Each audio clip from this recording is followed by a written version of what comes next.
ku itariki 14 z'ukwezi kwa kabiri ngarukamwaka, bishatse kuvuga ko ari buri mwaka, ni umunsi ngarukamwaka w'abakundanye, ari wo munsi twita ngo ni umunsi wa Severance. Ahangaha usanga buri wese abatekereza impano umusore cyangwa se umukunzi we azamugenera. Tugarutse ku ruhande rw'abakobwa, baba bategereje kureba koko nimba umusore bakundana amukunda koko ku munsi wa Severance, ko aba yitegereje ko amugenera impano, akamuhorereza uturabo ndetse n'utundi twinshi. Aha naho ni umunsi umusore afite ubwoba, aba yibaza ngo mbese uyu mukobwa ndamugenera iki. Cyane cyane ubu bwoba bukundwa kugira n'abasore b'abakene. Ninde wavuze ko umukobwa ari ugomba guhabwa impano? Ninde wavuze ko umusore ari ugomba gutanga impano? Ibi ngibi biragoye kubisobanura, kimwe n'uko bigoye nabwo kuvuga ko utabisobanura. Ku minsi ya Severance ni umunsi usanga abasore, abakobwa, abo bose biteguye guhura n'abakunzi babo. Nyamara ugasanga hari uruhande rumwe rwirengagiza ibitariho. Kubu ngubu ugasanga umukobwa akaba yirengagiza ko umusore akennye, ugasanga nabwo umusore nawe yirengagiza ko umukobwa we akennye. Akenshi ni nawo munsi abantu batungurwa, ukibwira ko wakundaga ugasanga nawe yakundaga abandi, ukaba uzi ngo murakundana nyamara hari abandi yakundaga. Ovid yavuze ko urukundo ari ikintu kijyanye no kuba wakita ku muntu ukamwitaho neza ndetse ukanamutinya. Ibi rero usanga ariyo mbarutso usanga abasore benshi ku munsi wa Severance batinya, ndetse hari na benshi batinya kujya mu rukundo kuba batekereza ngo ni iki tuzatanga, ni iki tuzahereza uwo mukobwa, ni iki tuzamuhereza, ni iki tuzamumenyera kandi dukennye. Rimwe na rimwe usanga hari n'abari gutebya babikoramo inkuru bavuga ngo urukundo ni ukongera ibibazo, kugira amafaranga makeya, gukurura ubukene ndetse n'ibindi byinshi bigaragaza ko kujya mu rukundo ari ukwishyira mu bibazo. Ese nawe ni kubyumva? Nyamara abenshi bakongera kukubwira ko kubaho udakunda nabyo ari ikibazo. Nyamara hari n'abandi ibintu byo gukundana babiteye umugongo. Ninde wazanye urukundo? Ninde wazanye urukundo hagati y'umusore n'umukobwa, bikumvikana ko umusore agomba gufata inshingano zo gukunda umukobwa iteka ryose? Turabasuhuje tubifuriza kugira ibihe byiza. Iyi ni The Garden 250 nk'ibisanzwe, akaba ari ikiganiro tugiye kugirana ku bijyanye na Severance. Mu kwezi kwa 11 kwa buri mwaka, urebye neza cyangwa se ugakora ibarura ukajya mu bitaro, usanga ariho havuka impinja nyinshi kurusha andi mezi yose yabayeho. Kubera iki? Ibi ngibi turabihuza n'itariki ya 14 z'ukwezi kwa kabiri. Mu kwezi kwa kabiri ku itariki ya 14 ni umunsi usanga umusore cyangwa se umukobwa biriwe mu birori, biriwe baryoshya, bifurizanya umunsi mukuru w'abakundana. Nyamara ugasanga uyu munsi bifurizanya w'abakundana ku itariki nabwo ya 14 z'ukwezi kwa 11 bazaba bari kuvuga ibindi bindi. Rimwe na rimwe ugasanga umwana wabyawe atari yateguwe, rimwe na rimwe ugasanga umusore yamwihakanye cyangwa se umukobwa yarafashe icyemezo cyo kumubyara nyamara ari uko yabuze ahandi ahungira, atari uko yari yaryohewe n'urukundo. Ibi rero bituma umunsi wo kuri Severance hari abawuvamo bari kurira, abandi bari kwicuza. Ibi nk'uko tubivuze, reka tusubire inyuma nabwo turebe mu kwezi kwa gatatu, nyuma y'amezi abiri cyangwa se ukwezi kumwe, nibwo umukobwa ajya kubona akabona ntiyagiye mu kwezi kwe gusanzwe, agahita atekereza avuga ati ubu narasamye karabaye. Ibi bishatse kuvuga ko aya mezi haribwo farumasi no kwa muganga bagurisha imiti myinshi cyane ijyanye no gukuramo inda ndetse no kuboneza urubyaro. Kimwe nuko ibi nabyo bikorwa mbere yaho gatoya yuko uyu munsi ugera wa Severance. Uyu munsi wa Severance nyamara abantu bashobora kuba bawumva nabi, bakawukoresha nabi ndetse nuko utari.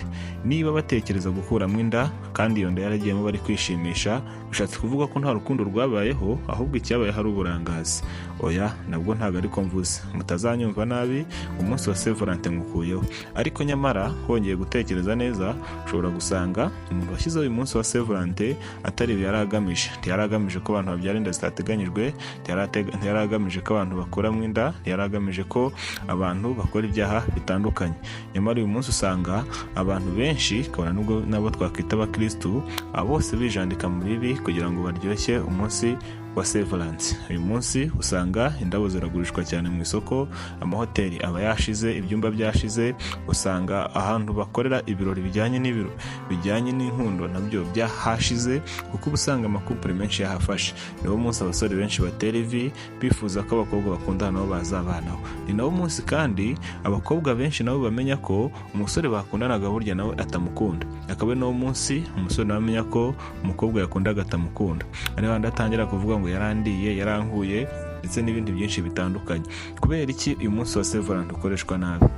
Mu bihugu byateye imbere uyu munsi wa Saint Valentin ubanzirizwa n'icyumweru cy'urukundo. Bishatse kuvuga ko kuri Saint Valentin hari umunsi wa karindwi watangiye ku itariki 7 z'ukwezi kwa kabiri. Iyi minsi igira amazina.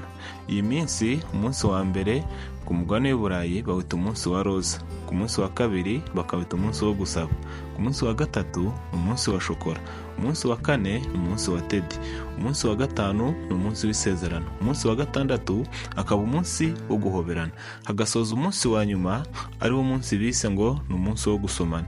Bishatse kuvuga ko muri iyi minsi uko ari 7 buri munsi ugira igikorwa cyawo.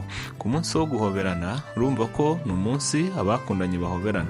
Ku munsi wa nyuma ari wo gusomana ni umunsi baba bategeranyije amatsiko, buri wese yibaza impano azagenera umukunzi we ku munsi wa nyuma, ndetse undi yibaza impano umukunzi we azamugenera ku munsi wa nyuma.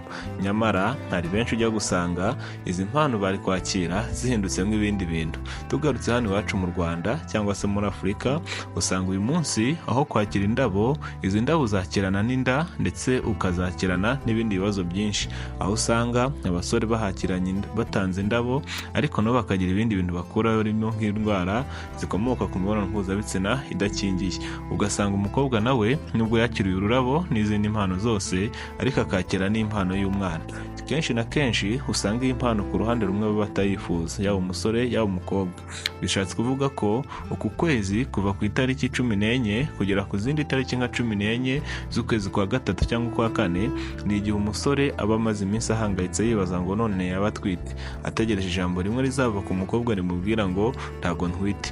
Uyu munsi bishatse kuvuga ko nubwo ari umunsi umwe ariko ushobora gukora ibintu bikomeye cyane, ugatuma uwari ubaye hatekanye akomeza kubaho ajahagurika adatekanye, buri munsi yibaza ngo none yaba atwite kandi ntiteguye, none yaba atwite kandi ntiteguye.